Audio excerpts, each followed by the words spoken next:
All drills and exercises in this videotape are designed to develop fundamental skills. It is extremely important as an athlete or coach that you execute them with proper technique in order to avoid possible injury. To reduce the risk of possible injury, consult your doctor before beginning this exercise or skill development program. The producers, participants, and distributors of this program disclaim any liabilities or loss in connection with the information presented in this tape.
This tape is copy protect encoded.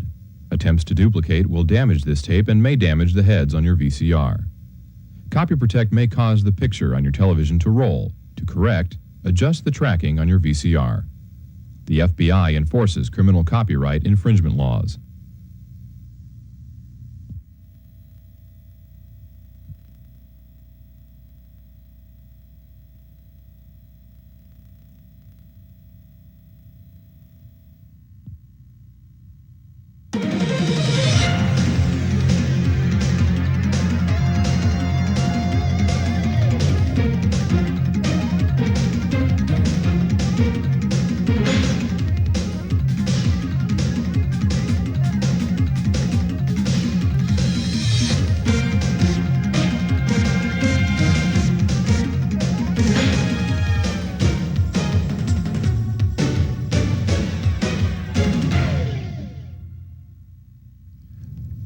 Hi, my name's Milt Tenneper, and I coach the offensive line at the University of Nebraska.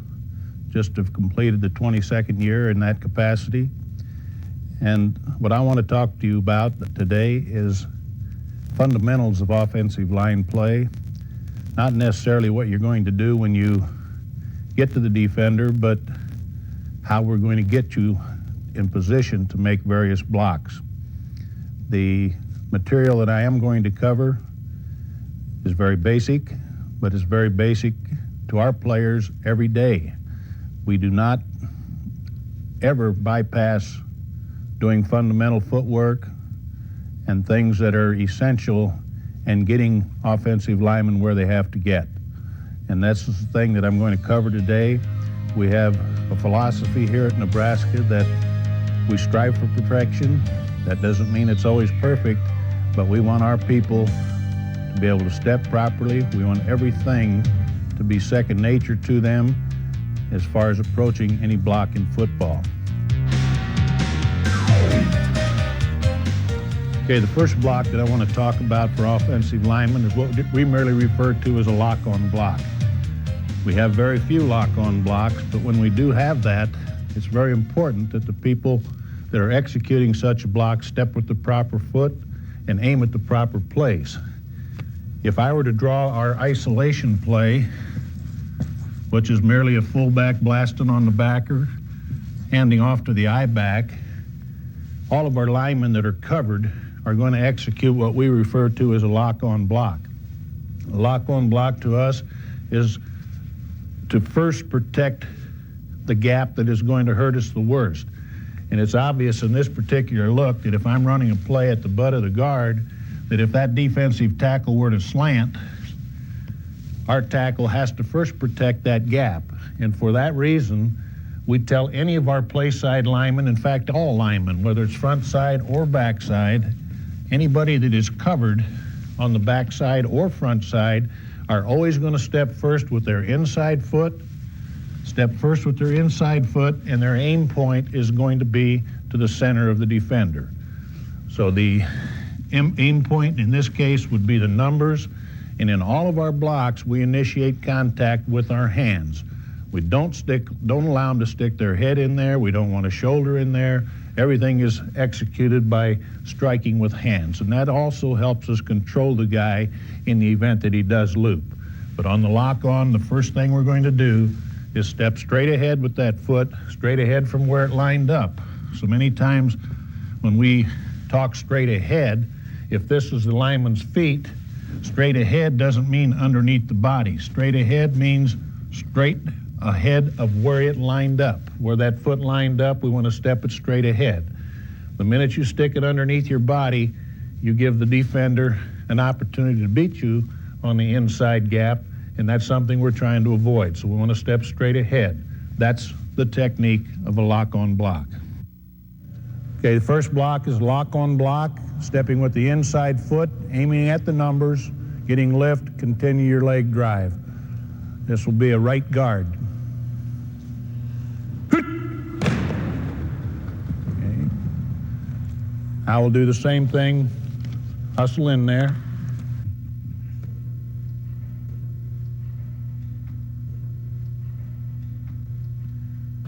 Okay, down the hut, we'll do the same thing. This is a left guard. He should step first with the right foot. A little more lift with the hands. Keep the hat out of there. Okay, the next block that I want to talk on is similar to a lock-on block, only we're going to block down or block back on a defender. And for that reason, we're still going to be using our foot closest to the defender here, or inside foot if I'm blocking down with the tackle. He's going to execute what we refer to as a pin block. Now, if I'm talking about the tackle, now you have to coach odds in football anymore. You don't know what the defense is really going to do, but where are you trying to run the play? And so on the pin block, if I'm the play side tackle and I'm covering for a guard that might be pulling, and I'm pinning for that tackle, for that guard, if I'm pulling the guard that direction, I'm pinning down with the tackle, it's obvious that we're trying to run a play to the outside of that particular formation. For that reason, I'm going to gamble with that tackle that the only way that this defender can hurt me is to roll over the top of my block.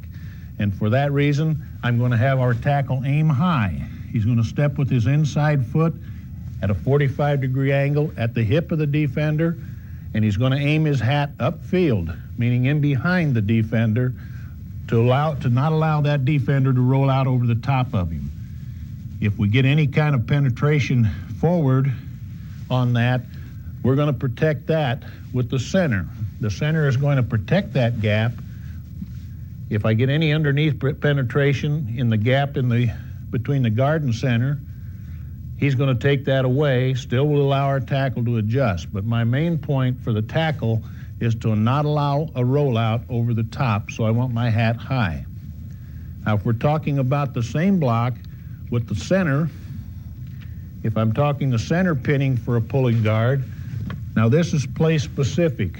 By play specific, I mean if we're running an inside fullback trap, again, what we're concerned about there is the defender rolling across the top of the center. So if I'm going to run a fullback trap up through this hole and my center is covering for the pulling guard, I again want my center to prevent rollout on that particular play by aiming high, meaning hat upfield on the defender. We don't want the rollout by the defender here, so put your hat in position so that the guy cannot roll out over the top. Now, if we're running our counter sweep or counter game where we're pulling both backside guard and backside tackle, now this pin block takes on a different perspective in that the thing that is going to hurt these two people pulling is penetration now by the defensive lineman. For that reason, we're now going to tell our center on the counter play where both of those people are pulling, now you must aim shallow. In other words, aim your body underneath the defender rather than over the top of the defender. We don't want the penetration. If we get a rollout on there, we're apt to catch that guy in traffic over here that he won't get to the play because we're thinking there's a wider play on the counter trap and counter sweep. Okay, this block is a pin block that we use to run a play to the outside of it. We're still going to step with the inside foot. This is the right tackle. Anytime he pins, he's going to aim high to prevent the rollout. Okay, make contact with the hand. This is a left tackle. Should step with the right foot, aiming high. Just step to him a little bit. Okay, good aim point, good angle. Pin block by the center is play specific. In other words, depending on the play that we called, his aim point is different. If we're running an inside fullback trap off of his butt, we're going to aim high. On this one now, he should have his hat upfield, stepping at the defender with hat behind the defender. Inside fullback trap pin.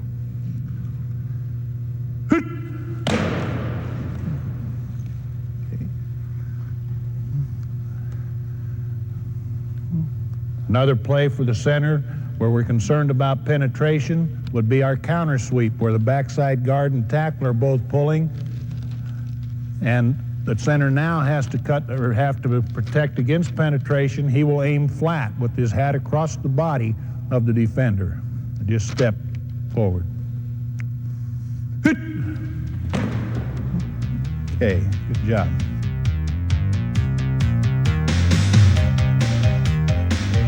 Now I'm going to use the lock-on block and the pin block and use them in combination to execute what we would refer to as a double team block. On a double team block, the covered lineman, in this case our center, is going to have a a lock-on block principle, meaning he has to protect the gap where he's not going to get help from. Well, if the play side guard happens to be the right guard in this case, the center is going to get help from him. The center then is responsible for protecting the backside gap because he's not getting help there. So he's got a lock-on situation, protecting the gap that he is responsible for solely if the defender were to slant there. So in this case, if we're going to double team from the right, our center should step straight ahead with the left foot. And on the double, just a little bit different than lock-on, we let the center aim, or the guy that is the apex of the double team, aim at the backside number of that defender rather than at the middle of him, because he is getting help from the call side. So he's going to step with the foot away from help, meaning his left foot in this case, and aim at the middle. The guard in this case that is going to help us on the double team is going to execute a pin block, similar to the one that the tackle and center did one-on-one, only this time he's getting double team help from the center. He still is going to take the 45-degree step. He still is going to aim his hat high. His body is going to be upfield side of the defender. So we want him on a course so that his hat is upfield on the defender. The contact there should be somewhere around the hip area to prevent the rollout. Some coaches teach that double team nose guard, if he's getting double team pressure, to set into the double team, to roll out over the top.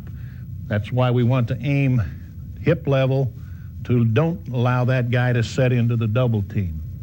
In the event that the nose guard did slant backside, the center would be hooked up on his own by aiming that guard with hat upfield at a less than, this is too shallow.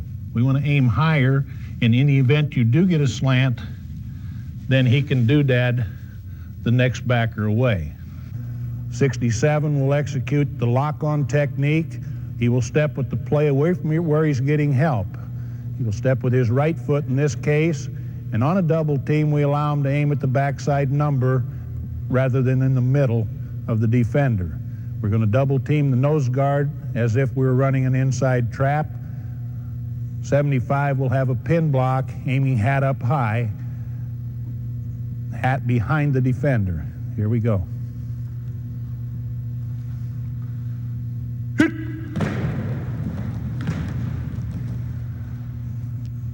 If the nose were to slant away from where help is coming, the center in this case would have him by himself.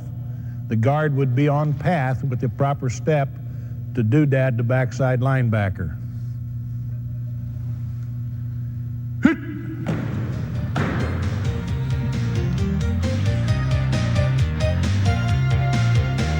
Another block that simulates the pin block and the lock-on block is what we refer to as a combo block.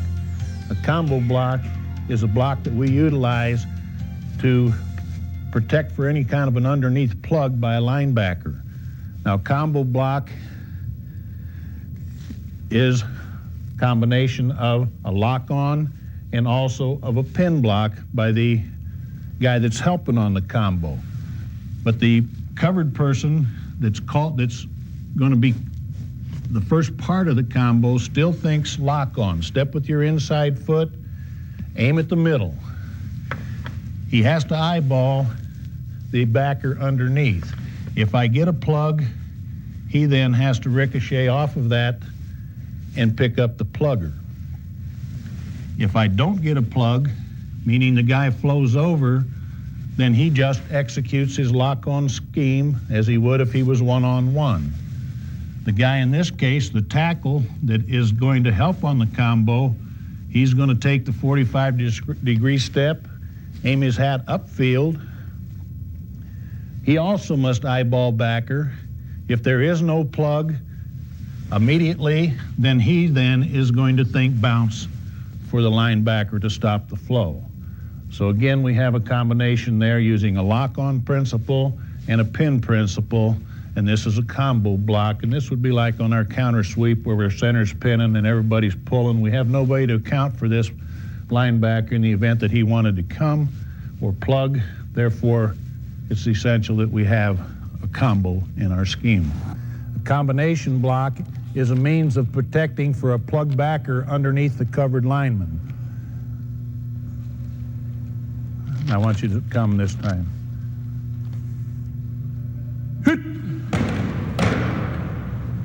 Very good. Okay, this time we will not plug the backer, and the tackle now will have to be eyeballing him. In the event that he rolls over the top, he will have to jump to seal him.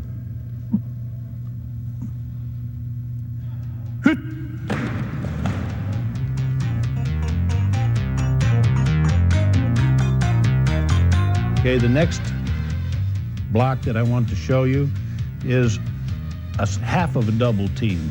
It's going to be a situation where we don't really need to sell out two people on one guy, but if we're running, for example, our counter sweep away where our guard has to block down on the nose guard in this case, again, we need somebody to help us on this backer. If that backer were to plug, we need somebody to be able to chip off and get that backer. The scheme or the technique that we will use by our tackle here is what we merely refer to as a chip and seal. Our tackle is going to take a step with his outside foot, aim at the inside half of the defender, eyeballing the backer. If that backer plugs, he must come off and pick that guy. If the backer does not plug, if he flows, then our tackle is going to drive straight upfield and secure a backside linebacker. The technique of the chip, which we refer to as a chip and seal, serves the same purpose of a hard double team there, in that we have taken the penetration away from that defensive tackle. Our tight end in this case can aim high on the pin to seal that corner, and then we have an opportunity to get outside of that. But we are also utilizing with the chip and seal a method of protecting for plug. If no plug, then being able to seal the backside linebacker. Okay, now this block is half of a double team. The tackle's going to take away penetration, but he also is going to be ready to pick up a plugging linebacker. That's a means that we have to protect for underneath plug by a backer. Great.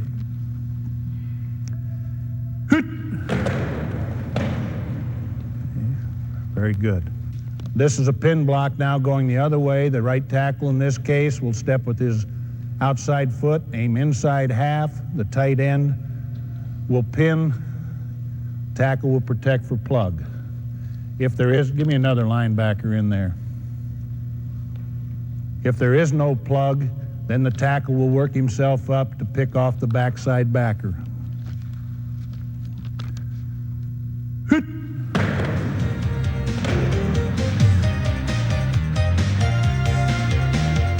An individual technique that we utilize an awful lot. In fact, every lineman in our offensive line has to be able to execute, and that's what we, just a straight pull technique. When we try to pull people, it's very important that our technique is proper. And when we're talking pulling, I don't care what the play is, whoever it is that has to pull, in some schemes, all of our linemen have to pull, but what the most important thing is for the guy that's pulling is to clear your teammate next to you. Where if you're covered, somebody has to cover for you if you're pulling. So if this guard is pulling, that center has to protect for him because he's covered. It's the guard's responsibility to void his teammate. And so we tell our people on their first step on pull, we not only want to get depth with that first step, we want to gain distance in the direction that they're pulling. Get that first step stepped out there so that we have depth on it to clear your center, and of course distance in the direction we're pulling, just because the principle of football is to get there as quick as you can. So we don't want to lose ground with this drop step and sink it in behind us. We don't merely want to pivot on us, or we're going to pivot on that foot, or we're going to have problems clearing the center. So we really stress depth and distance on the first step to clear your teammate. Next technique that everybody in our offensive line has to be able to do is just our pulling technique. And on the pull, we want to gain depth and distance with the first step. The guy that's covered is responsible for clearing his teammate, and that's the reason for the depth. The distance, getting to the place where we have to go as quick as we can. So 75 will be the puller, 77 will be the pinner.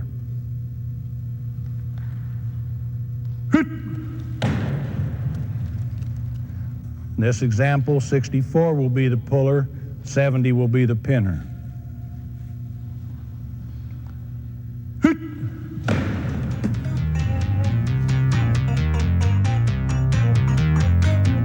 Okay, the next thing that I would like to talk to you about is the trapping technique. If we are trapping anywhere along the line of scrimmage, a short trap, a long trap, whatever the play might be, want to go over the technique that we teach our pullers that are doing the trapping. I've already talked about the depth and distance on the first step, where we're gaining to the direction that we're pulling and getting depth off the line of scrimmage. If I am trapping, it tells us right now, and our linemen are all keyed into this. If we're going to execute a trap, I don't care whether it's the guard trapping or the tackle trapping, we tell them trap means climb the line of scrimmage. So after our first drop step, we instruct our people that the next step has to be back up into the line of scrimmage. We want the second step on trap back into the line of scrimmage. So if I'm, in this case, going to be trapping this defender, our center is going to pin high so that he doesn't roll across the top. My trapper taking his drop and climb the line of scrimmage, and then we tell him you fan until you get to the defender. The reason for climbing the line of scrimmage is because we have no idea how that defender is going to react. If that defender chooses to close this hole and I haven't climbed up into the line of scrimmage, I'll never get him scooped out of there. If he's up the field, it's much easier to fan back to him by climbing the hole as in that fashion, in comparison to if the guy chose to pull flat and the guy closed, I would have a very difficult time jumping back up in there and kicking him out. So our trapper get his depth step, gain depth and distance. His second step then, in contrast to that, is back up into the line of scrimmage, and we refer to that fanning the hole. So we tell him climb to the hole and fan till you get to the defender you're trapping. Okay, this next technique is a trapping technique. 75 will be the trapper. He will get his drop step, and on trap, we instruct our people, the word trap means climb the line of scrimmage, and then fan the hole till you get to the guy you're trapping. 67 will pin, 75 will pull, climb the hole, fan to the defender that he's trapping.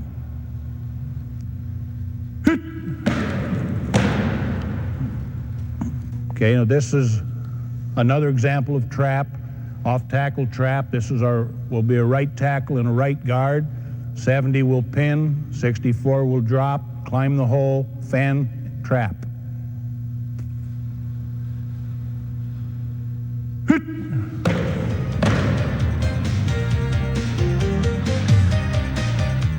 Going along the same line with the trap scheme, if we're trapping at this right guard hole, somehow that guard has to influence that defender to penetrate or to get in a situation where he's not attracted inside.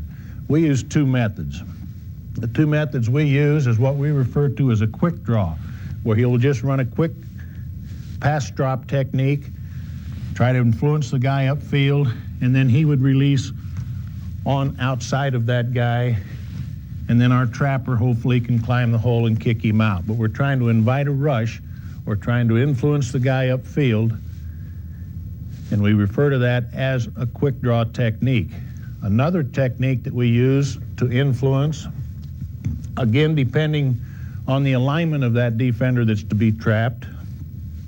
If he's an outside shade technique on the guy that's on the line of scrimmage that he's covering, we will also give this defender or our offensive guard a head bob technique, where he actually takes a quick jab step and throws his head to the call, then comes back underneath for the linebacker. Again, the purpose of the head bob is to try to influence some type of outward movement by that defender, which makes the block by the trapper easier to execute. So that's another means of influencing on trap. In the trapping game, we use two different methods to influence the man that we're going to trap. 75 in this case has a defender head up. That's the guy we want to trap. We don't feel he can release underneath him without him closing, so we're going to execute a quick draw technique where he will show pass, release outside that. We'll quick draw with 75, pin with 67, and trap with 64.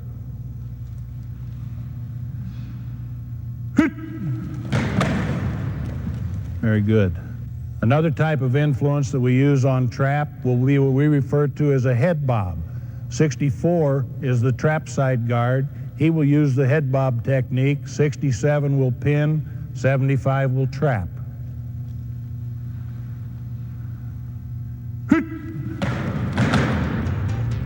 Very good.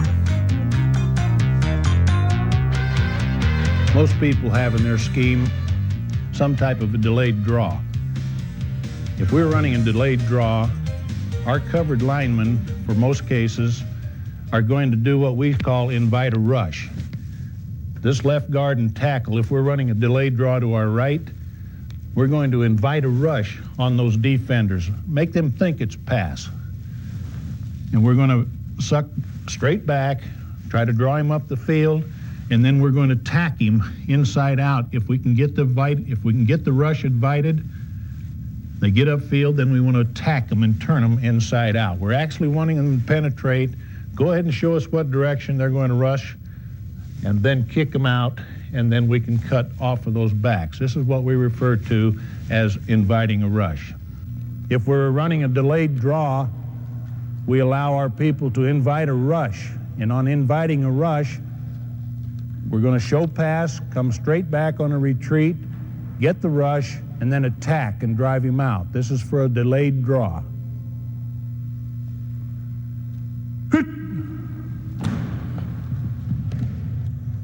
This is a center. Again, invite the rush. Nose is offset to the back side of the draw. Invite the rush, then attack.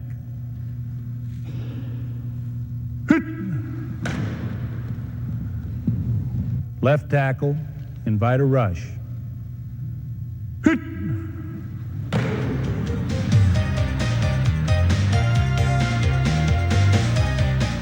I'd like to now go into detail on some actual scheme thinking that we do at Nebraska and have been very successful with over the years.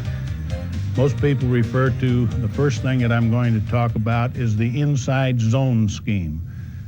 We talk zone blocking so many times we don't know what zone blocking really is, but if we're running an inside zone play, I'm going to explain just briefly how we would execute the inside zone. Now, we run 4 different plays from tackle to tackle that utilize this scheme. The good thing about the scheme is that your linemen don't have to know a rule. All they have to know is at the snap of the ball, are they covered or are they uncovered? If they are covered, we tell them to execute a stretch base. Well, a stretch base is a one-on-one block, but it's different than a lock-on block in that, in this example, the tackle here, for example, is covered. We want to run a play that we can run to this side of the line of scrimmage and somehow try to influence this defensive lineman to stretch himself or to move without us actually blocking him. That's what we refer to as the stretch base. So if I'm executing a stretch base here, I actually want my tackle in this case to take a lateral step to the call, assuming the call starts out here. Take a lateral stretch to a call. What you're trying to do is invite movement by that defender by making that lateral stretch. My second step off of this is going to be aimed right at the cylinder. Suppose the defender slid to that point. My second step then is going to be right in the middle of his cylinder. The middle of his cylinder might be in the numbers, it might be the rib cage, just depending how far he stretched. But that is what we refer to as a stretch base. The tackle, in this case, would execute a stretch base. The center, in this case, would execute a stretch base, where he's trying to step laterally, invite a rush, make the contact with his hands in the middle of the defender. So his second step will be in the middle. And it's very important that when your people take those steps, that first step is lateral, his body is not projected forward. That allows you to redirect your second step wherever it needs to be directed. And it's important that that step does not cross over the first step. So we want that step to go right in the middle of the body. Don't cross it over your first step or you're going to lose all of your punch.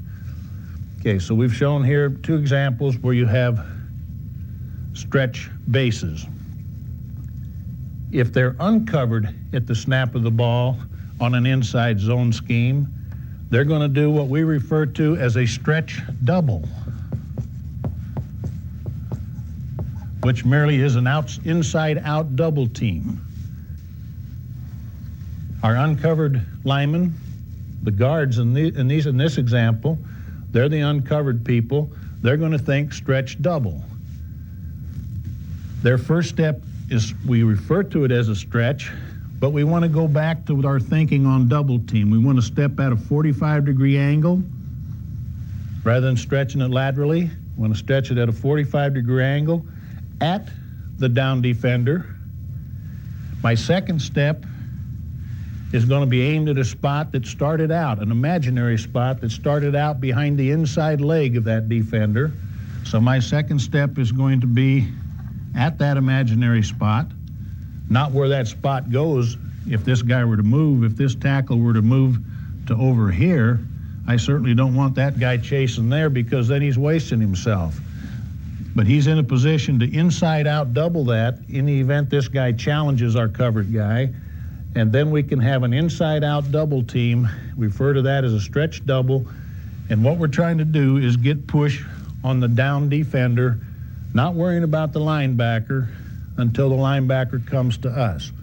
What normally happens because of the action of an inside zone in the backfield, you're going to get flow from a linebacker.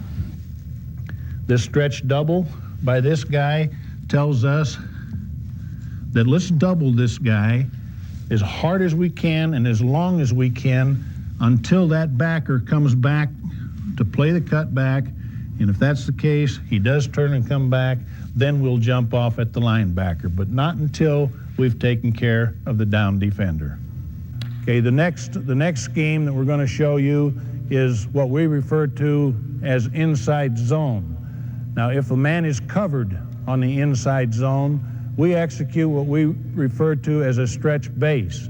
A stretch base means we're going to try to stretch the guy with our first step, try to invite movement, and then take our second step and drive it right into the center of his cylinder and then get lift and driving. We don't want him to cross over on that second step.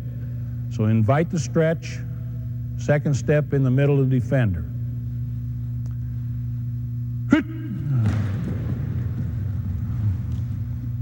Another example of a stretch base, this is a right guard running inside zone. He's covered, execute a stretch base.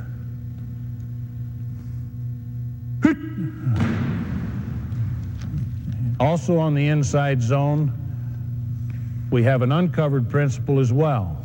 In this case, this is a left guard and left tackle. We're running a play to the right. The 75 will stretch base. 77 will execute what we refer to as a stretch double. He's going to step at the defender, aim his hat high. They're going to double team the defender, get off on the linebacker when they have to get off on the linebacker.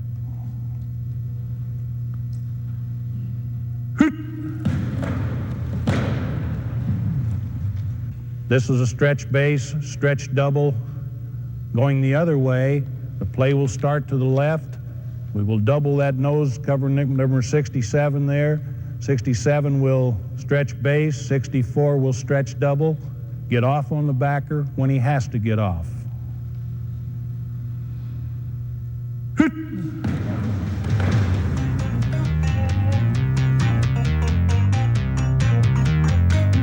Another scheme that we use and incorporate into our system, we actually run 5 plays off of it, is what we refer to as the outside zone scheme. This is if you want to run a toss sweep or a stretch play that the professional people have made very popular. Option football, we have 3 options that we utilize this scheme on, but it's a very simple scheme, one that's very easy for our players to learn. And the good thing about it is that we can run a multitude of plays using one scheme. Again, it's the outside zone scheme. It operates on a principle of covered or uncovered.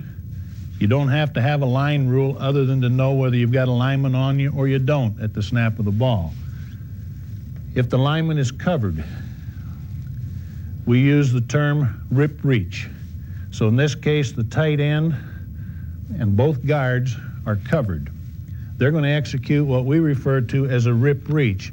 I'll show you on the guard first. The purpose of the rip reach is trying to outflank the guy. We're trying to force a hook block on him. So that first step of the guard is very similar to we did on the stretch or the stretch base block, but we want to really try to outflank the defender on that first step. We don't want that person there to beat us to the outside. So we're going to really stretch hard. Now on this particular play, we go ahead and tell him on your second step to go ahead and cross over. Take your lateral step, cross over with your second step, so that actually your second step is going to be beyond your first step. Those first 2 steps should get you in a position that you outflank the guy. The rip part of it comes in by the next maneuver. We tell our covered lineman now, the rip technique is to actually use the same rip that you would if you were ripping to rush a passer. We tell him, take your inside arm, rip it through his outside armpit, forcing your stomach upfield. So we're going to take the stretch, the crossover, and now take that inside arm and rip it through his outside armpit and force your stomach upfield. You don't want your stomach over here, or you're going to lose track of the next plateau. What we're trying to do here, rip it upfield, your belly upfield, and then eyeball the backer, because you're eventually trying to escape off of that rip and get to the linebacker depth. Tight end would execute the same technique here, trying to escape. Backside guard, stretch, crossover, rip, think escape for linebacker. That's the technique if they're covered. Now in this case, the backside tackle, the center, front side tackle, they're uncovered. The technique that they're going to execute is what we refer to as pull and overtake. Remember when we talk pulling, everybody has to know how to pull because of the outside zone scheme. Here the center's going to have to know how to pull. Here the tackles are going to have to know how to pull. So in all cases, their first step is going to gain depth and distance in the direction of the play. Get depth off the ball and distance with that first step. They're thinking pull and overtake the down lineman covering our teammate to the call. Before I can overtake this down lineman, I must first get my hat to the call side. I must be ahead of him before I can approach a takeover. If I'm pulling and try to jump up in there too soon and my hat is still behind that defender, I'll never get him overtaken. So it's really important that when we pull just as hard as we can pull and as far as we have to go to outflank those down defenders. So the center and backside tackle and the front side tackle are all going to pull and try to overtake the guys covering our teammate. So if we take rip, reach, and escape for backer here, pull and overtake in all these cases, rip and escape, pull and overtake, we have a means then of getting those two on those two and allowing us to get a play outside. One thing I caution you, if you are executing the outside zone scheme, the split of your linemen can't be more than a foot. If you get them out 2 feet, 3 feet, they'll never be able to execute the pull and overtake. So it's important that the split is 1 foot, no more, and that they're pulling hard and flat as far as they have to go. In some cases, this guy may not ever get unhooked when he's rip reaching. That tackle should just keep pulling. He may have to come all the way around and take the linebacker.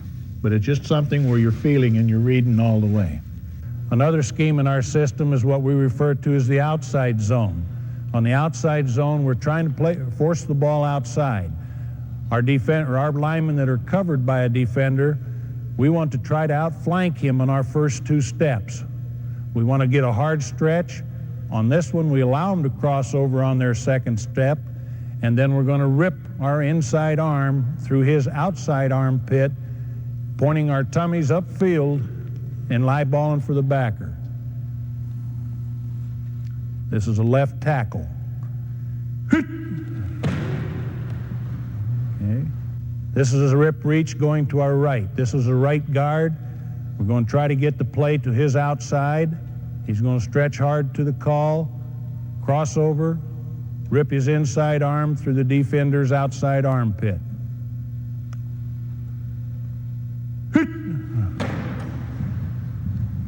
The uncovered lineman on an outside zone scheme is going to do what we merely refer to as a pull and overtake. Their split is no more than a foot, or they'll never get the overtake. 75 in this case will do the rip reach. We're going to run the play to the left. He will rip reach, try to escape for backer. 67, our center, will pull and overtake. He cannot overtake the guy until his hat gets to the call side of the defender.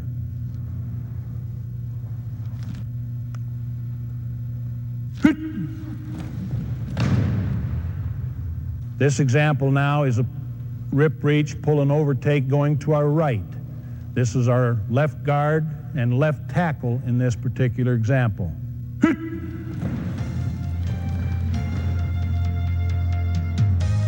The material covered in this tape represents much of the stuff that we do at the University of Nebraska. It's very fundamental. We go through the majority of this every day in practice. Hopefully this will make you as successful as Nebraska has been.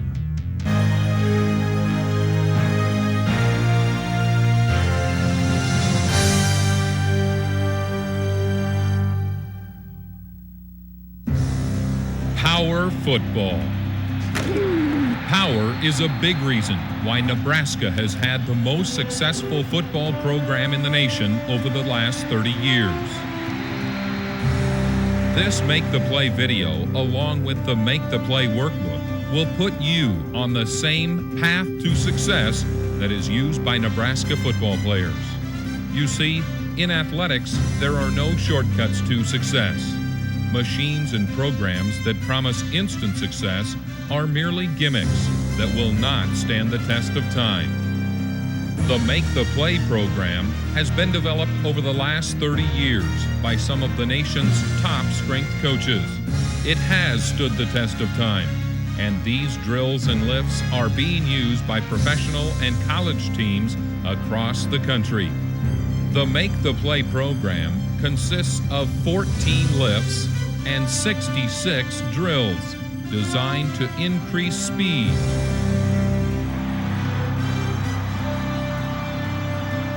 acceleration,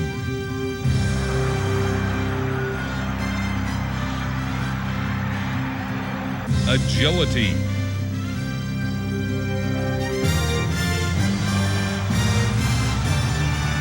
endurance,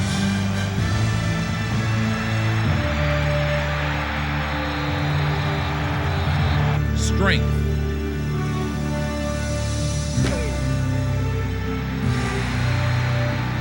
and power. No matter what the position, no matter what the age, this program will make you a more powerful football player. If you supply the work, the Make the Play program will supply the principles to put you on the path to success.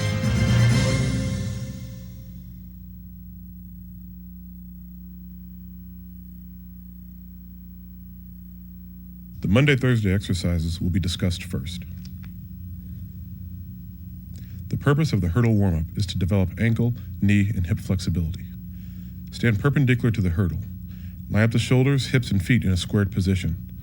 Step under the hurdle by crouching in a low squat position. Attempt a straight under and through motion without rotating the hips. Do not allow the hands to touch the ground. Hold upper torso in an erect, upright posture as much as possible. The purpose of the snatch squat is to warm up the ankles, knees, hips, and shoulders. Position the hands about a foot wider than shoulder width, placing the bar on the back. Slowly lower the bar under control by bending at the knees and hips. Keep the back flat and shoulder blades drawn together. Complete the squat by fully extending the knees and hips. Notice the erect posture of the back. The purpose of the clean deadlift is to learn the proper technique in lifting the bar off the ground, as well as to develop leg, hip, and back strength. In the start position, place the feet under the bar, hip width apart. Hands are held in an overhand grip. Extend the elbows, pointed out. Slowly extend the legs, elevating the bar to just above the knees. The shoulders, hips, and knees should be in alignment as the lift is completed.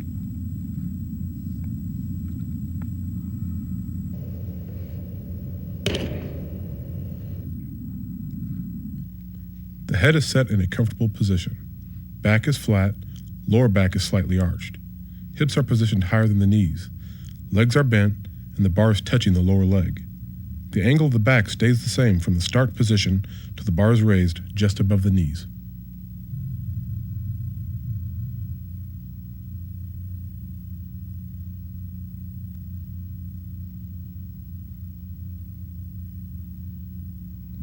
Once the bar is raised past the knees, bring the hips forward, keeping the bar close to the body. The bar should be lowered by bending at the knees and hips. Do not round the back. purpose of the rack clean is to develop the explosive phase of the pull. Feet are hip-width apart, slightly pointed out. Hips are slightly flexed and knees should be bent. Arms are completely extended with elbows pointed out. Shoulders are directly above the bar. The bar is positioned in the rack so that the shoulders, bar, and instep are in alignment. Clean shrugs allow the lifter to execute the triple extension without any involvement of the arms.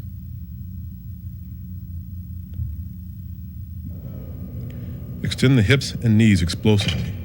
Extend up onto the balls of the feet while simultaneously shrugging the shoulders. The bar should remain in constant contact with the thigh. Notice the alignment of the body. It's straight from the feet to the shoulders. Elbows are extended and shoulders are shrugged. Before doing a rack clean, a couple shrugs should be done to feel the proper position. To rack the bar, pull yourself down and under the bar. Elevate the feet and move them out into a squatting stance. Rotate elbows down and then up ahead of the bar. Catch the bar on the front portion of the shoulders. Flex the knees and hips to absorb the weight of the bar. In the racked position, shoulders are directly over the balls of the feet. The elbows are out front and up.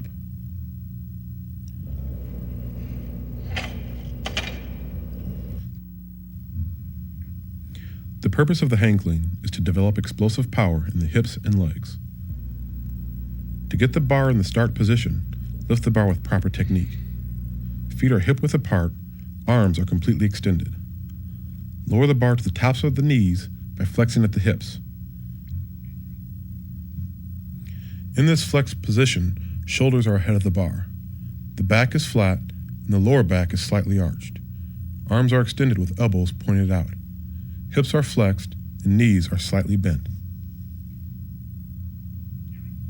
Extend the hips up and forward explosively. Extend up onto the balls of the feet while simultaneously shrugging the shoulders and rack the bar.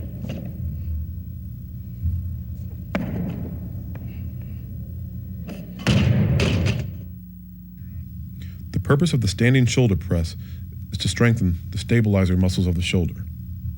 Grip the bar slightly wider than shoulder width. Place the bar behind the neck on the shoulders. Stand in an erect position with feet shoulder width apart. Press the bar overhead by extending the arms. Lower the bar to the starting position. Keep the shoulders over the hips during the entire range of motion. The purpose of the power press is to develop power in the hips and legs, as well as strengthen the muscles of the shoulder.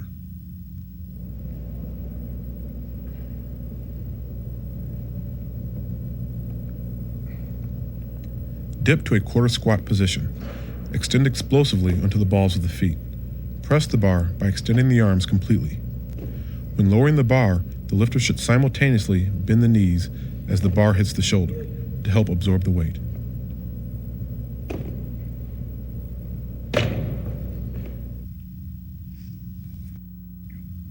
The purpose of the upright row is to strengthen the shoulders and trapezius muscles. Pull the bar to the chin by flexing at the elbows. Keep the bar close to the torso for the entire movement. During the pulling action, keep the elbows pointed up. The purpose of the back extension is to strengthen the lower back. Position the body face down on a bench. Anchor the ankles.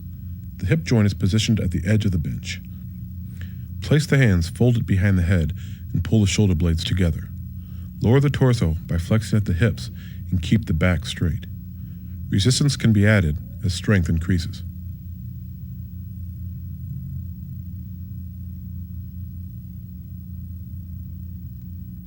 The purpose of the Romanian deadlift is to strengthen the hamstrings and lower back.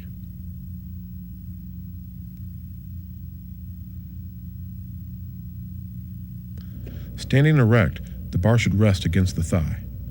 Lower the bar under control by bending at the hips. The bar is lowered to a point just below the knee.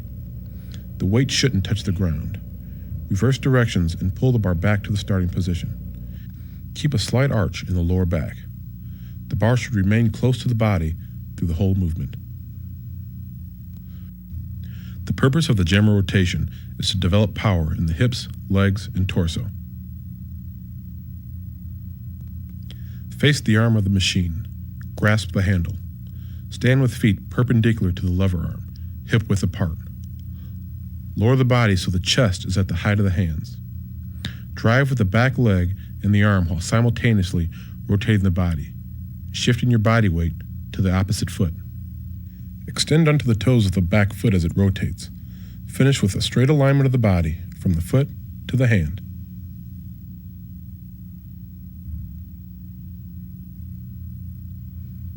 From the front position, hips and shoulders should be square. Lower the bar under control, not allowing the weight to bounce.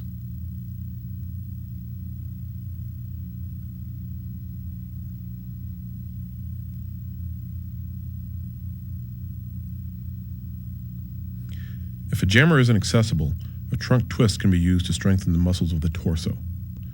Twist as far as possible to the left and reverse the action.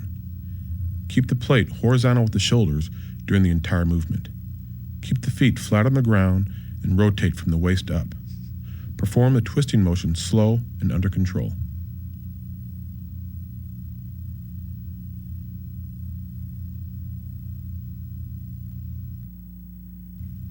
The purpose of the crunch is to strengthen the abdominal muscles. Lift the shoulders off the ground 4 to 6 inches. Hold for a pause, and lift another 6 to 12 inches. Lower the body in the same sequence and repeat the action for the required number of reps.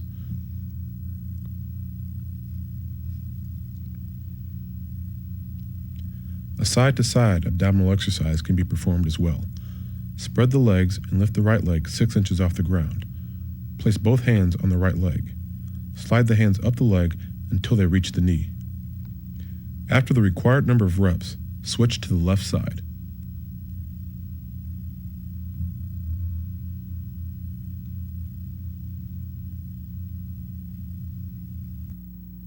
The Tuesday-Friday exercises will be discussed next. Begin every workout with the hurdle warm-up drill and snatch squat.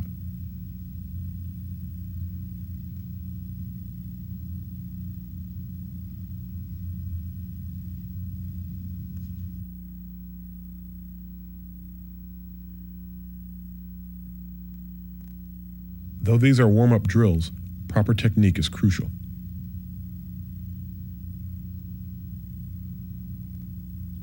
The purpose of the squat is to strengthen the legs, hips, and stabilizers of the torso.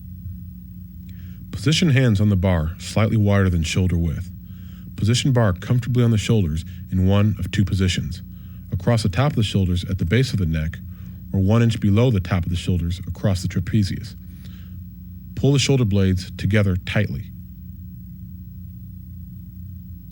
Always back out from the rack. Position feet shoulder width apart with toes slightly pointed out.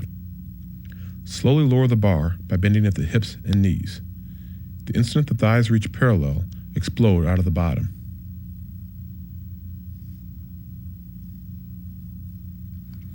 Keep the back flat and shoulder blades drawn together. Lower the bar until the hips are parallel with the knees. The back is flat and the head is in a comfortable position.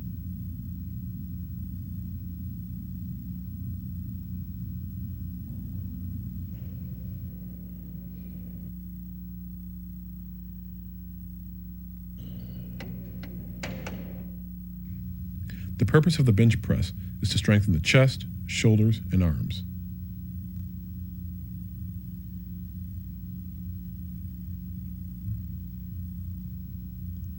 Lower the bar slowly and under control. Allow the bar to just touch the chest. The movement of the bar should be up and slightly back.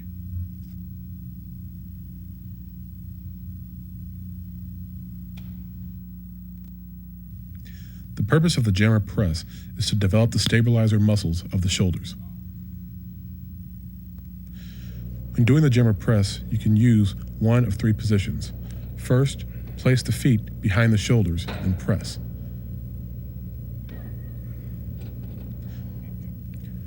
Number 2, step forward till the feet are directly under the shoulders and press.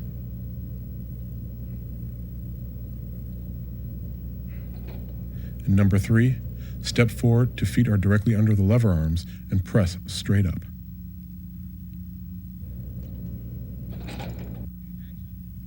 If a jammer isn't accessible, a push-up can be done to work the same muscles. A partner can be used to apply the resistance.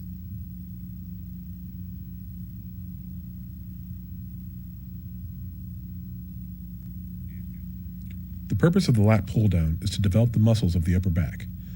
Place hands using an overhand grip wider than shoulder width. Allow the weight to pull upward on the shoulders and upper back.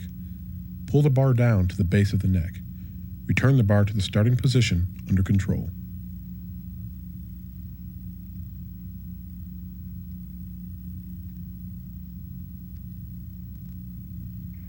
The purpose of curls is to develop the biceps.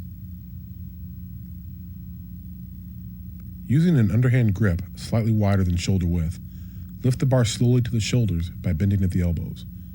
Lower the bar in a controlled manner to the starting position.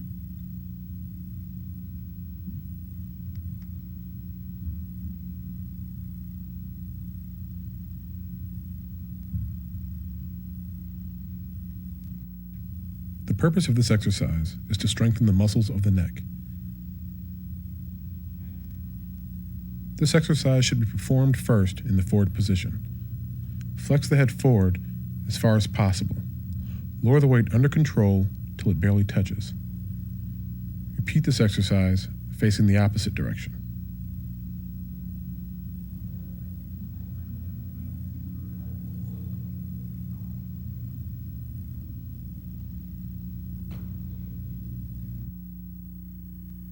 The following drills will not only warm up the body, but will develop hip and leg flexibility.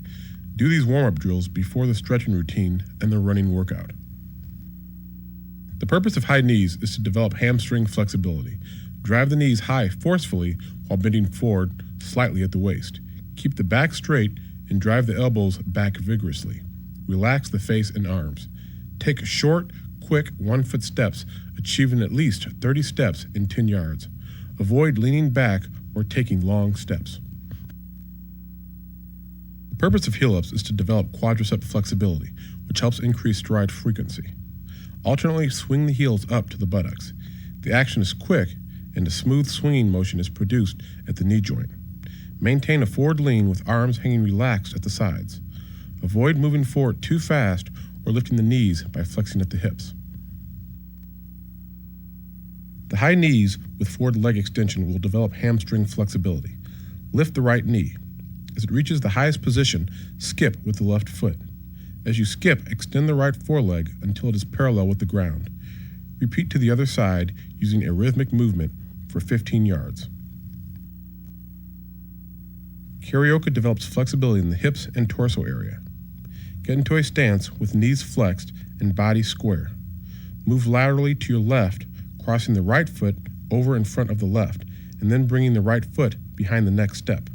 Keep your shoulders square and use a good hip rotation. Karaoke for 15 yards and come back facing the same direction.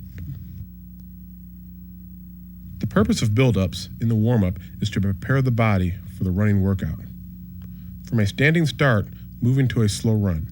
Gradually build up speed until you are at full speed at 40 yards. Once full speed is achieved at 40 yards, gradually slow down over the next 20 yards. Demonstrate proper arm action. The purpose of form starts is to learn a good starting technique for the 10 and 40-yard dash. The front foot is placed right behind the starting line. The hand opposite the front foot should be high on fingertips directly on the starting line with thumb and forefingers parallel to the line. The other hand is held up above the hips. The back foot is placed approximately 12 to 18 inches behind the heel of the forward foot and 4 to 6 inches to the side. The hips should be slightly above shoulder height. Shoulders should be slightly ahead of the starting line. Position starts are used to develop good acceleration from the player's starting stance. Athletes get into their on-the-field starting position stance. On coach's command, the athlete explodes out of their starting stance for the required distance of 10 to 20 yards. Form sprints develop good sprinting technique. Drive off the back leg, extending completely at the ankles, knees, and the hips. Swing the heel up to the hip. The leg carries through to a high knee position. On the backswing, the hands swing just below the waist, with the elbows open to approximately 120-degree angle. Drive the elbows back so that they rise above the shoulders, with the elbows closing to 90 degrees. On the forward swing, the hand should come up to the mouth as if eating an ice cream cone. Keep the arms in close to the body. Avoid excessive head movement. Do not twist with the body. It is important that the arms swing independent of the shoulders. Keep the hands, shoulders, and neck relaxed. The purpose of build-ups as a drill is to develop the ability to accelerate. From a standing start, go into a slow run. Gradually build up speed until you are at full speed at 40 yards. Once full speed is achieved at 40 yards, gradually slow down over the next 20 yards. Demonstrate proper arm action. The purpose of flying tins is to improve acceleration and stride frequency. Start running at half speed, building speed with each stride for the first 30 yards. By the time you reach the 30-yard mark, you should be running at full speed. Continue sprinting for 10 yards. On number 6, flying 20s, and number 7, flying 30s, continue to sprint for 20 and 30 yards respectively. The purpose of the harness routine is to develop the strength of the thigh and adductors, hip extensors, and flexors. The harness routine consists of 3 drills: straight forward, shuffle step, and back pedal. 1 rep includes going 10 yards down and 10 yards coming back. Make sure proper resistance is applied, but not so much as to hamper good technique. For the straight forward harness drill, place the harness around the waist. Drive off the back leg, extending completely at the ankles, knees, and hips. Use a good forward lean and arm action. Eyes are focused 20 to 30 yards up the field. For the shuffle drill, place harness at the lower waist on the right hip. Stand perpendicular to the athlete holding the harness. Step first with the right foot and then glide, bringing the left foot to the right foot. Keep knees bent, body square, and don't cross your legs. Go for 10 yards, then repeat, leading with the left foot when coming back. For the back pedal harness drill, place harness on the lower back. Stand facing the athlete holding the harness. Bend at the waist with shoulders over the feet. Run backwards, keeping the shoulders over the feet. Step keeping the feet low to the ground and the eyes focused forward. The purpose of stadium steps, or hills, is to develop explosiveness and stride length. Concentrate on driving off the back leg, extending completely at the ankles, knees, and hips. Use good arm action.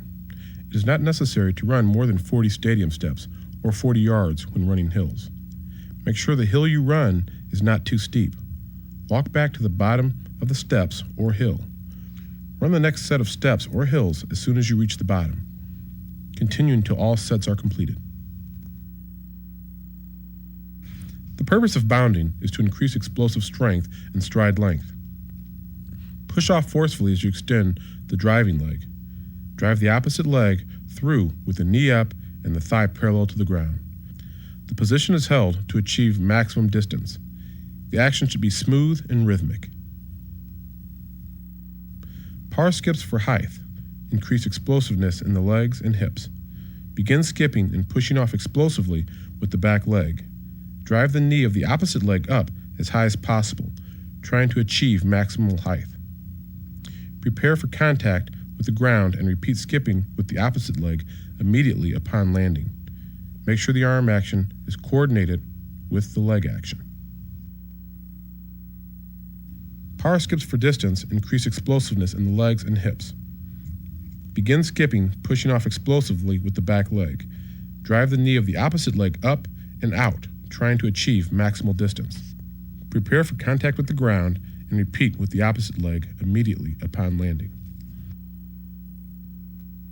Bag jumps develop explosive leg action. Stand facing a series of bags stacked 2 high. Begin by jumping over the first set of bags with the feet together. The jump should be assisted with the arms moving explosively and the knees pulling up to the chest. After contact with the ground, quickly jump over the second set of bags, Continue through all sets of bags. The purpose of rope drills is to develop high knee action, peripheral vision, flexibility, and footwork. Offensive linemen should work with the ropes either right on the ground or adjusted no higher than 3 to 4 inches. All other football positions should do the drills with ropes adjusted 12 to 18 inches high. Each rep consists of going through once, resting for the required amount of time, and coming back through doing the same drill. Every other hold. Run forward using a quick high knee action with a slight forward lean, stepping into every other hole. Pump the arms and keep the head up with eyes focused straight ahead. Run forward using high knee action. Lean forward slightly, stepping into every hole using quick feet action. Pump the arms and keep the head up with the eyes focused straight ahead. Run forward using high knee action down either side of the ropes. Chop the feet twice in each hole. Pump the arms and be quick, focusing the eyes forward. Run laterally using high knee actions hitting every hole. Use only one side of the ropes. Keep the shoulders and hips square with the head up and eyes focused straight ahead. Be quick. Go in one direction, leading with the right foot, and then come back in the other direction, leading with the left foot. Run laterally using high knee action, chopping the feet twice in each hole. Use only one side of the ropes. Keep the shoulders and hips square. Keep your head up with eyes focused straight ahead. Go one direction, leading with the right foot, and back the other direction, leading with the left foot. Start with the left foot in the right side hole. Continue diagonal with the right foot in the left side hole. The next step with the left foot is planted outside the ropes. With a slight pivot, change direction and continue to weave through the ropes. The purpose of the bag drills is to develop footwork and the ability to change direction. Each rep consists of going through the bags once, resting for the required amount of time, and coming back through doing the same drill. Run forward over bags using high knee action with slight forward lean. Pump the arms and keep the eyes focused straight ahead. Do not swing the feet around the end or side of the bags. Lift them straight up and over. Run laterally over the bags using high knee action. Keep the shoulders and hips square, with the head up and eyes focused straight ahead. Go one direction, leading with the right foot, and come back the other direction, leading with the left foot. Start in a 2-point stance, with the knees slightly bent, torso upright, and head up. With the hands and arms away from the body, step laterally over the bags while tapping each bag with both hands as if you were hurdling an opposing player while pushing him down. Upon completion of the last bag, sprint forward for 5 yards. Start at one end of the bags at either the right or left side. Run forward toward the other end of the bag. Plant your outside foot and at the end of the bag and accelerate forward through the set of bags. Continue through all the bags, making sure you push off with the outside foot. Start in a 2-point stance with knees slightly bent, upright torso, head up, and hands and arms away from the body. Run forward between the bags, changing direction and backpedaling between the next set of bags. Stay low throughout the drill, keeping the shoulders over the feet on the back pedal. Repeat movement through all bags, ending with a 5-yard sprint. Shuffle diagonally between the first set of bags. Change direction and shuffle diagonally through the next set of bags. Continue shuffling through bags. Stay low and do not cross your feet. Push off with the outside foot when changing direction. Start in a 3-point stance with knees slightly bent, upright torso, head up with hands and arms away from the body. Always move at a right angle when changing direction. Watch the coach's hand signals and respond to the direction he points by laterally stepping over the bags. Finish the drill by sprinting 10 yards. Start on the right side of the first bag. Step over the bag with the left foot and then the right. Sprint forward over the next bag, leading with the left foot, and and step laterally over the next bag with the left foot first. Continue over all bags, making sure not to cross the feet. Reverse the bags and repeat the drill, starting at the left side. Start on the right side of the middle cones. Step between the cones and sprint to the third cone. Place your left hand down to make the turn. Sprint to the last two cones, run between them, turn and sprint up the sideline. Reverse the cones and start on the left side. Start with both hands in the middle of the bags. Chop feet over each bag, 1 foot at a time, while pivoting around all 4 bags on your hands. When you reach the original starting position, finish the drill by quickly sprinting out of the bags and over the 5th bag. The purpose of the backpedal drills is to develop reactions, footwork, and the ability to change directions. On the coach's command, backpedal. Then on the coach's hand signal, sprint straight forward. Keep the shoulders and body weight forward over the feet. Keep the feet moving during the change of direction. Don't get caught flat-footed and accelerate during the forward sprint. On the coach's command, backpedal. Watch the coach's hand signal. Respond to the direction he points by pushing right or left at a 90-degree angle and sprint 10 yards. If the cut is to the left, plant and pivot off the right foot. Make cuts at full speed. On the coach's command, backpedal. Watch the coach's hand signal. Respond to the direction he points by pushing right or left at a 45-degree angle and sprint 10 yards. On the coach's command, backpedal. Watch the coach's hand signal, responding to the direction he points. Turn and break deep at a 45-degree angle for 20 yards. On the coach's command, backpedal. Watch the coach's hand signal, responding to the direction he points. Push right or left at a 45-degree angle for a couple of steps, and then turn quickly to the outside and break deep at a 45-degree angle in the opposite direction. Start in a 2-point ready position. On the coach's command, begin backpedaling on the line. Watch the coach's hand signal, responding to the direction he points. Pivot the hips and run, staying on line with the eyes on the coach. The coach will then signal to turn in the opposite direction. When pivoting, it is helpful to throw the inside elbow in the direction of the pivot to help get around. Make sure to stay on line and keep eyes on the coach at all times. After 4 pivots, turn and sprint for 10 yards. Backpedal for 5 yards at a 45-degree angle. Plant the outside foot and sprint forward at a 45-degree angle for 5 yards. Repeat twice. Backpedal 10 yards as fast as possible. Then change direction, taking small, quick steps with high knees as you sprint forward to the starting line. Don't turn the feet sideways to stop, or your feet will slip. Backpedal for 10 to 15 yards in a weaving pattern. Keep low with shoulders over the feet.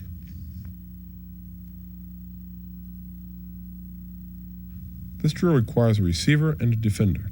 The receiver runs a weaving pattern. The defender backpedals using proper technique on the receiver by lining up on the receiver's shoulder.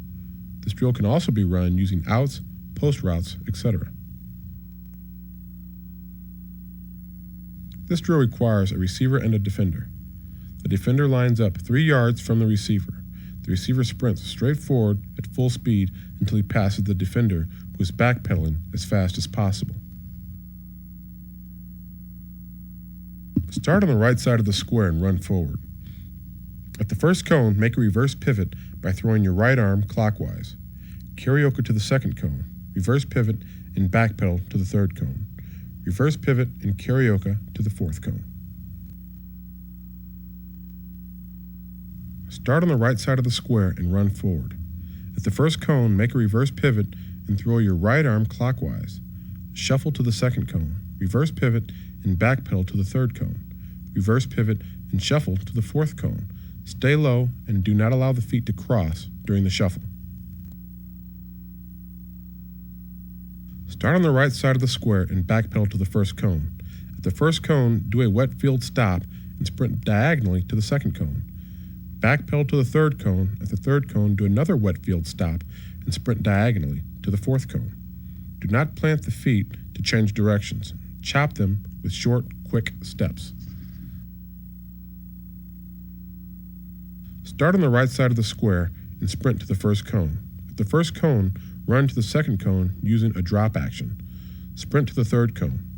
At the third cone, run to the fourth cone using a drop action. Keep eyes looking forward during the drop action. Backpedal to the first cone. At the first cone, sprint to the second cone. When you reach the second cone, backpedal to the third cone. At the third cone, turn and sprint to the fourth cone. Put 4 rags or towels in a square, 5 to 10 yards apart. Start at one corner, run to the first rag and rotate 360 degrees on the right hand. Run to the second rag and rotate 360 degrees on the left hand. Run to the third rag and rotate 360 degrees on the right hand. Run to the fourth rag and rotate 360 degrees on the left hand. Emphasize quick feet, head up, hips parallel to the ground, and full extension of legs and feet. Start in a 3-point stance on the first line. Sprint to the first cone, plant, and drive off your left foot, shuffling right to the second cone. At the second cone, backpedal to the third cone. At the third cone, plant your left foot and brake at a 45-degree angle to the right as if braking for the ball. Keep your eyes up and do not look for the cones. Stand facing the row of cones. Step with the right foot diagonally forward to the right of the first cone. Then glide the left foot to the right foot. Take your next step by leading with the left foot to the left side of the next cone. Then glide the right foot to the left foot. Zigzag through all the cones. The movement should be done quickly and explosively. Keep the hips and shoulders square. Both feet should go around each cone. Push off the outside of the foot. Stand with your back to the row of cones. The first step is taken diagonally backwards, leading with the left foot to the left of the first cone and sliding the right foot to the left foot. Step with the right foot diagonally backwards to the right of the next cone and then slide the left foot to the right foot. Keep the hips and shoulders square as you move backwards. Keep your knees bent and stay low with the head up and back straight. Step with the right foot diagonally forward to the front of the first cone and slide left foot to the right foot. Step with the left foot diagonally backwards to the back of the next cone and slide the right foot to the left foot. Keep the hips square and the eyes up. Repeat, going in the opposite direction. Start in a 3-point stance on the starting line. Sprint to the first cone and make a right-hand turn. Return to the starting line and go around the second cone with a left-hand turn. Run to the 5-yard line and touch it with your fingers, then backpedal across the starting line to finish. The jump rope routine develops coordination, footwork, balance, and agility. The length of the jump rope should go from the tops of the feet to the armpits. Hold the handles loosely in the hands. Turn the rope using the wrist. Do the drill in place until you get the rhythm of the movement. Next, work on smooth movements. All drills are done starting from the sideline and going to the hash mark. Use the yard lines as a reference as you do the drills. As the movements become smooth, work on quickness. These drills should be done on a football field with an artificial surface. Grass fields will not work. It's important that you use a surface that allows you to jump freely and has a line 15 to 20 yards long. Stand with both feet to one side of a yard line at the sideline. Jump back and forth over the line as you move forward. Keep the feet close together and stay as close to the line as possible. Go to the hash marks or a similar distance. Stand with one foot to one side of the yard line at the sideline. Jump back and forth over the line with one foot as you move forward. Switch feet midway and complete the distance. Stand at the sideline with both feet on the yard line. Shuffle step down the line. Stay on the line as you shuffle step. Keep eyes and head up. Do this drill moving both right and left. Stand at the sideline with both feet to one side of the yard line. Do the Ollie shuffle as you move laterally down the line. One foot moves forward of the line as one foot stays behind the line. Switch or shuffle the feet as you skip the rope. Do this drill moving both to the right and the left. Stand with feet straddling the yard line at the sideline. Do a scissor step as you move forward down the line. The feet cross over each other to the front and back. The feet should be crossed on both sides of the line. Switch feet as you skip the rope. Stand facing forward with both feet to one side of the yard line at the sideline in the 6 o'clock position. Jump with both feet a quarter turn to the 9 o'clock position as you move forward.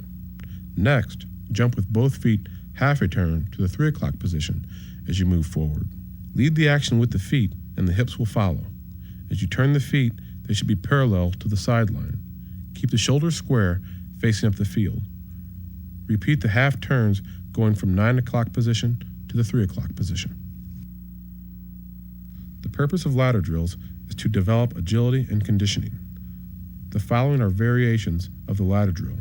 Many other variations of this drill can be done by using your imagination depending on your purpose.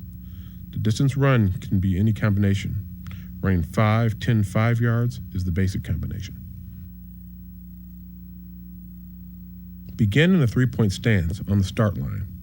Sprint to the first line, touch the line with your right foot and return to the starting line, and touch it with your left foot. Sprint to the second line, touch the line with your right foot and return to the starting line, touching it with your left foot. Sprint to the first line, touch it with your right foot, and sprint through the starting line. Begin in a 2-point stance, standing perpendicular to the start line. Shuffle to the first line, touch the line with your right foot, and shuffle to the starting line, touching it with your left foot. Shuffle to the second line, touching it with your right foot, and shuffle to the starting line, touching it with your left foot. Shuffle to the first line, touching the line with your right foot, and shuffle through the starting line. Begin in a 2-point stance, standing with your back to the start line. Backpedal to the first line, touch the line with either foot, and sprint to the starting line and touch it with either foot. Backpedal to the second line, touch the line with either foot, and sprint to the starting line and touch it with either foot. Backpedal to the first line, touch the line with either foot, and sprint through the starting line. Begin in a 2-point stance, standing with your back to the start line. Backpedal 10 yards, pivot to the right 180 degrees, and sprint 10 more yards and touch the line with either foot. Backpedal 10 yards, pivot to the left 180 degrees, and sprint 10 yards to the starting line. From a 2-point stance, straddle the middle line. Sprint 5 yards to the right line and touch it with your right hand. Push off forcefully and sprint back across the middle line to the left line and touch that line with your left hand. Push off forcefully to your right and sprint back through the middle line. The purpose of the drills in the mobility routine is to improve torso, trunk, and hip flexibility through a dynamic, athletic type movement. They activate and strengthen the synergistic stabilizing muscles of the hip and groin area. Place hands on the hips. Ensure that the shoulders, hips, and feet are square to the crossbars before beginning the exercise. Begin by lifting the right knee and foot up and over the first crossbar. Continue by lifting the trailer leg up and over the next crossbar. Each foot must land in a forward-facing motion. When lifting each leg, attempt a straight up and over motion. Avoid an excessive outward swinging motion. Hold upper torso in an erect, upright posture rather than a forward-leaning posture. Focus eyes 15 yards straight ahead rather than down at each crossbar. Attempt to maintain a rhythmic pattern of stepping over the hurdles. Start with slow, deliberate movements and build to a faster speed as proficiency increases. Place hands on hips. Ensure that the shoulders, hips, and feet are square but perpendicular to the hurdles. Begin by leading and lifting the left knee and foot up and over the first crossbar. Make sure that the first foot is placed far enough away from the hurdle to allow space for the trailing foot. Continue by leading with and lifting the trailing leg up and over the same crossbar. Attempt to maintain a rhythmic pattern of stepping over the hurdles. Place hands on hips. Ensure that the shoulders, hips, and feet are square but perpendicular to the hurdles. Begin by lifting the right knee and foot up and over the first crossbar. Continue by lifting the trail leg up and over the same crossbar. Place hands in front. Make sure that the shoulders, hips, and feet are squared but perpendicular to the hurdles. Begin by crouching in a low squat position and stepping under the first crossbar. Step forward with the left leg and foot to the next crossbar, and continue leading with the opposite foot. Keep hips below shoulders in a low squat position.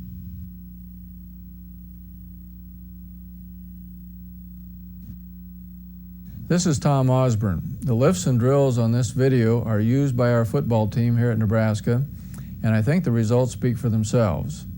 The one thing we can't supply is desire. It's up to you to work hard, be diligent, and lead a healthy lifestyle. I hope this videotape and workbook helps you reach your goals.